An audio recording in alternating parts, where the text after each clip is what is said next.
जय श्री कृष्ण, राधे राधे। आज मैं आप सबको अगहन मास की कृष्ण पक्ष की एकादशी की कथा सुनेंगे।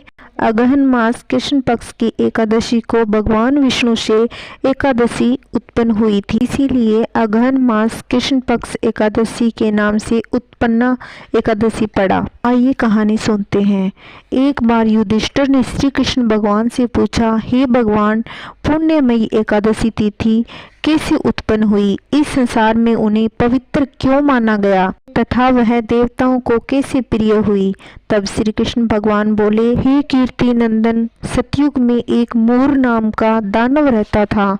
उसने अपने क्रोध और बाहुबल से स्वर्ग के राजा इंद्र सहित सभी देवताओं को पराजित करके अपने नियंत्रण में कर लिया था। इसलिए इस कष्ट में स्थिति मुक्ति प्राप्त करने हेतु ब्रह्मा जी और सभी देवता शिव जी के पास जाते हैं, स्वयं को बचाने के लिए उनसे प्रार्थना करते हैं। लेकिन शिव जी ने कहा, हे देवराज इंद्र, इस घोर कष्ट में स्थिति से केवल भगवान श्री हरि ही मुक्ति प्रदान कर सकते हैं, इसलिए आप उनकी शरण में जाइए। ये सुनकर सभी देवतागण भगवान श्री हरि विष्णु के पास क्षीर सागर में आ पहुँचे।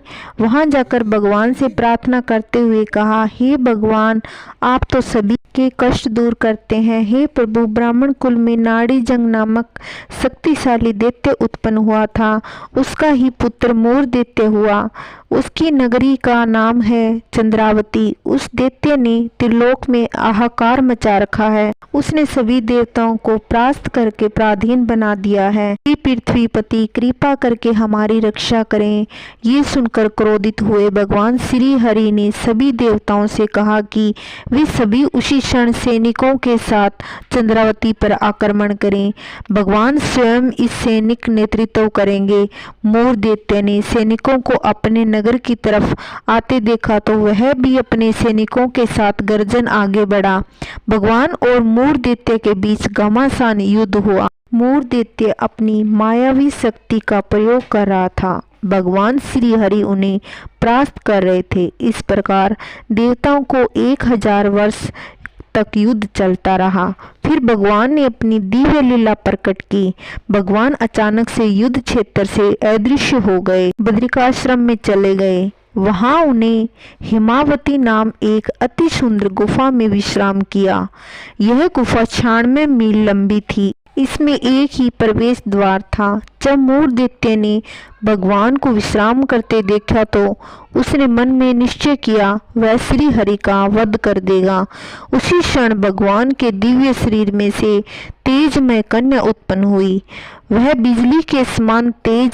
इस कन्या ने मोर दैत्य को युद्ध के लिए ललकारा। इस कन्या को देखकर मोर दैत्य भी आश्चर्यचकित रह गया। अब क्या करे, युद्ध की ललकार को अनसुना तो कर नहीं सकते, इसलिए भगवान को छोड़कर उस कन्या से के साथ युद्ध करना आरंभ किया। उस कन्या ने युद्ध करते करते दैत्य रथ तोड़ डाला और अस्त्र शस्त्र का नाश कर दिया। उसका सिर धड़ से अलग कर दिया। जैसे ही उसकी मृत्यु हुई वैसे ही भगवान अपनी निद्रा से उठ गए। उन्होंने देखा कि मोर दैत्य की मृत शरीर पड़ा हुआ है।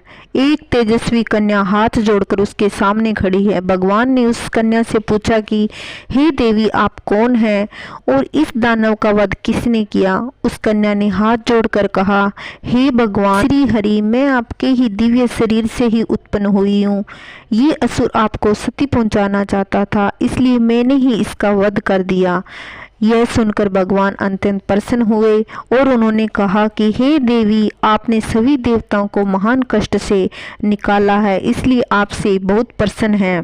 मैं आपसे अति प्रसन्न हूँ। हे देवी, आप जो मांगे वो मैं आपको प्रदान करूँगा। यह सुनकर कन्या ने कहा, हे प्रभु, यदि आप सच में मुझसे प्रसन्न हो तो मुझे ये वरदान दीजिए।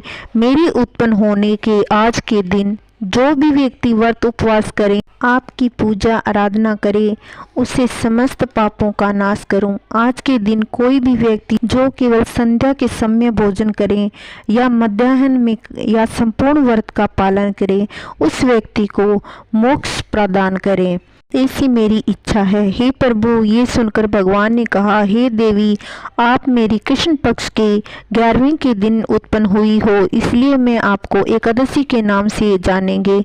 जो मनुष्य तेरे इस व्रत को करेंगे वे निश्चय ही पाप से मुक्त हो मेरे धाम को प्राप्त होंगे। इस प्रकार वरदान देकर भगवान अंतर्ध्यान हो गए। तब वह कन्या भी वरदान पाकर अत्यंत प्रसन्न हुई। हे अर्जुन, इसी कारण इस उत्पन्ना एकादशी व्रत का सभी तीर्थों के फल से श्रेष्ठ कहा गया है। इस व्रत के करने से सभी पापों का नाश होता है। जो भी यह व्रत करे सभी को इसका फल की प्राप्ति हो। जय श्री कृष्णा। अगर मेरी ये वीडियो अच्छी लगी हो तो प्लीज़ चैनल को सब्सक्राइब नहीं किया तो कर लीजिए और लाइक ज़रूर करना और कमेंट करके बताना कहानी कैसी लगी।